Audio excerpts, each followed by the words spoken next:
Gary F. Eppley served his alma mater with distinction for 42 years as a teacher, a coach, and an administrator. He loved this university, and his passion for students was palpable. Gary Eppley preached excellence in academics and athletics. He was the superb role model for what he preached, a track star and a football star. Gary Eppley guided the construction of the Stamp Student Union that has served about 1 million students since it opened and stands today as the hub of student life. He was also instrumental in the construction of Memorial Chapel, the most photographed and loved landmark on the campus. Gary Eppley's contributions to the history of the university are far-reaching.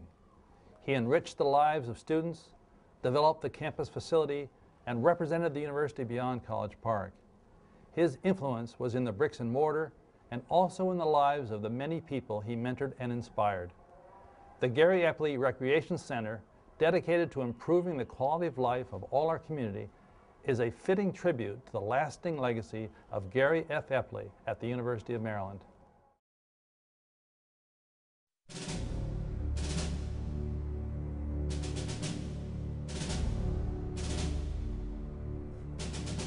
I think he was probably most proud of how he did his job. He was called Director of Student Activities and Student Welfare, and as such, he ran the entire university outside the academic part. There was no provost in those days, so my father, the president, and the deans of the academic departments basically were the only university administration. I don't know of anyone that had the welfare of the student at heart more than he did. I mean, he really cared. He showed me that a person has a capacity to do a great number of things at the same time. It's a matter of organization. That's what I admired in him, his ability to instill that enthusiasm.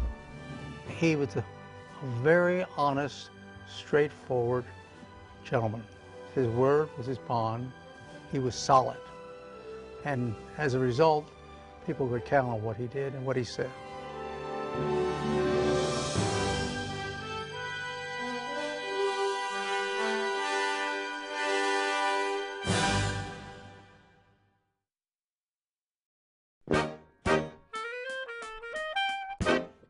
A Washington, D.C. native, Gary Eppley first set foot on campus at the University of Maryland as a freshman in 1914, at what was then known as the Maryland Agricultural College.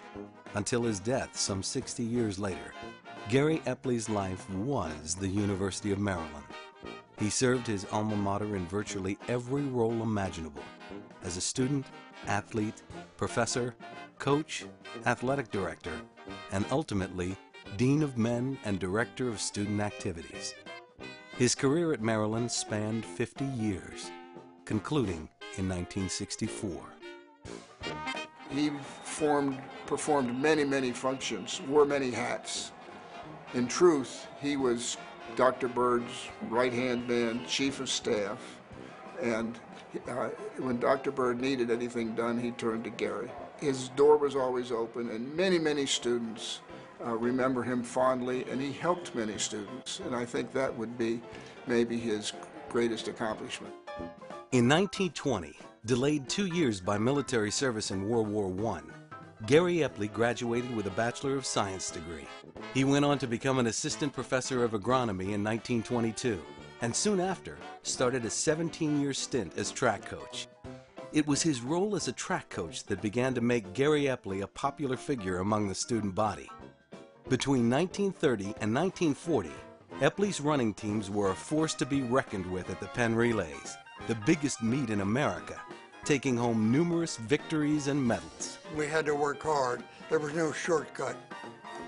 You always had to be on the ball. We always had to work hard. And Gary Eppley was the man that we thought was very responsible for all those things. As a coach, he prepared you to run. He had you ready. So I go to the coach, I'm nervous. I say, Coach, how do you think I should run this race? The defending champion is in there and the record holder. What do you think I should do? And he says, you use the old Eppley system. You get out in front and stay there and nobody will ever beat you. Standing nearly 6.5 feet tall, Gary Eppley was a towering figure over Maryland, both physically and metaphorically. He was affectionately referred to as Swede.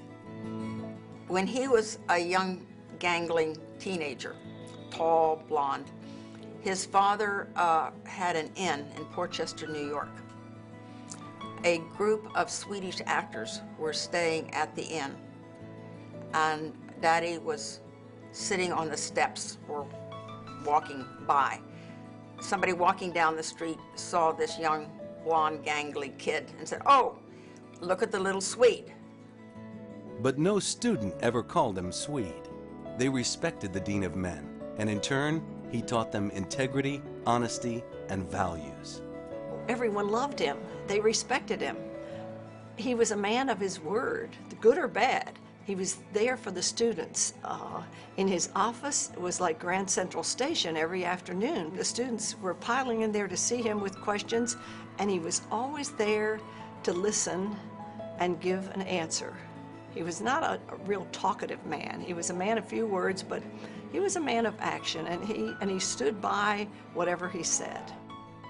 Gary Eppley served in both World Wars, earning the Legion of Merit in 1945. But as World War II was nearing its end, the university was hit with a sudden, massive influx of former GIs. President Curly Byrd wrote Eppley a letter demanding he return to work from the service to help figure out exactly what the school was going to do with all these new students.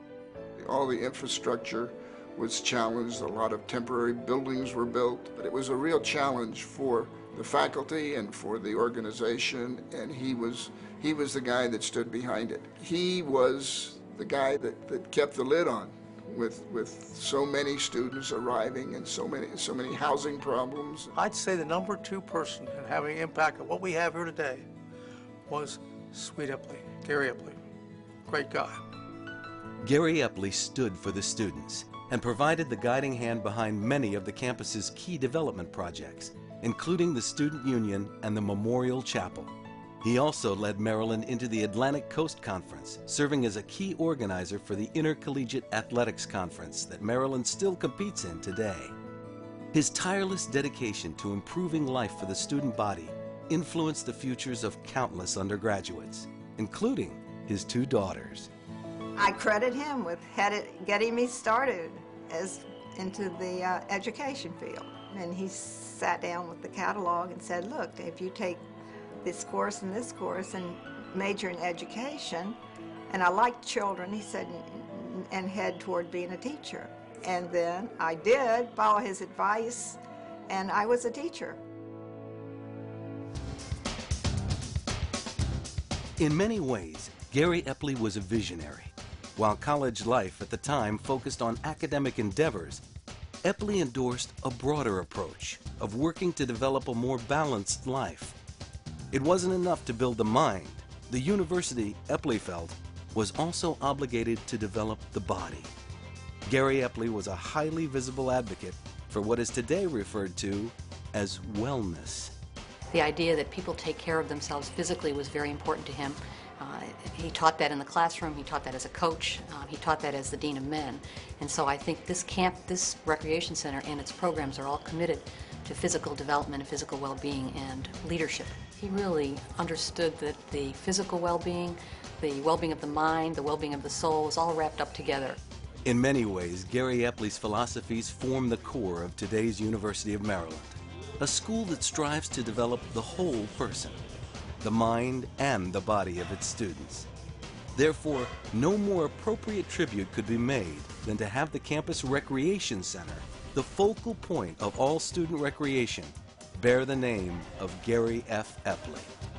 In addition to just providing activities for students, we provide a lot of leadership potential for students, whether it's employment with the sport clubs, being a president of a club. Dean Eppley was very much an advocate of life outside of academics. You know, he preached academics, but he preached an active lifestyle outside of academics also. And I think facilities like this and other facilities we have on campus allow the students to have that healthy mix.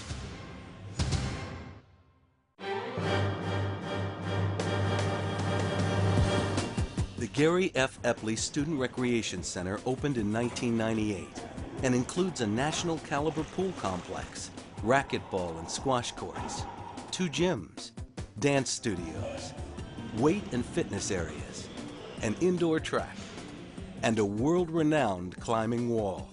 On average, the facility is visited by 4,500 students, faculty, and alumni every day, and 6,700 people per day at its peak.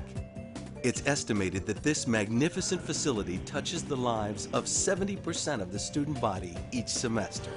My first impression when I walked through the doors was just wow, just starry-eyed. Where do I start? And what will I get out of this? And I can't believe I have a building like this to my own disposal. It's a great place to socialize, great place to stay in shape, great place to de-stress when you're getting ready for finals week. A lot of places really like to brag about having diverse students, but no other place really except for the CRC do you really see and feel the diversity in our student population. Yet, as valuable as it may be to today's students, the lasting legacy of the Gary F. Eppley Campus Recreation Center will be how it preserves the memory of a man who played such a vital role in the development of the modern University of Maryland. I'm happy that an individual like Gary Eppley's exploits and accomplishments on this campus have been received to the point that we're dedicating this facility to him. I wish I had an opportunity on a daily basis just to come here to train, because I would never get bored in any type of activity that I wanted to partake. I think he would be extremely pleased, and I think the thing that would please him most is the fact that this building is involved with the students, and for the there again, for the welfare of the students that are able to use this. And I think he would be thrilled, absolutely thrilled. In addition to naming this cutting-edge facility, the Division of Student Affairs has established the Gary F. Eppley Fund for the enhancement of the student experience, focusing on 3 key areas: to enhance current and create new recreation venues, to support Maryland's nationally recognized sports clubs, and to establish the Active Student Initiative. This fund pays tribute to a pioneer in the area of student wellness, Gary F. Eppley, whose name will forever be inscribed on the Campus Recreation Center.